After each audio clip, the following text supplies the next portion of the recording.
પાચન અને માનસિક શાંતિનો કુદરતી માર્ગ. મલાસન. આધુનિક ખુરશીઓ પર બેસીને આપણે આપણી કરોડરજ્જુ અને પાચન તંત્રને નબળું પાડી દીધું છે. મલાસન એ આપણા શરીરનું ડિફોલ્ટ સેટિંગ છે.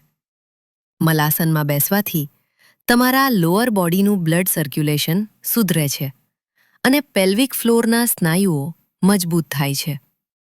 પણ સૌથી મહત્વની વાત, આ પોઝ તમારા ગટ બ્રેઇન એક્સિસને સક્રિય કરે છે. જ્યારે તમારું પાચન તંત્ર સાફ અને સ્વસ્થ હોય, ત્યારે તમારું મગજ વધુ ડોપામિન અને સેરોટોનિન પેદા કરે છે.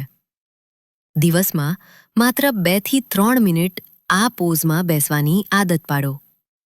21 દિવસમાં ફરક જુઓ. પશ્ચિમી દેશો હવે આને ડીપ સ્ક્વોટ થેરેપી કહે છે.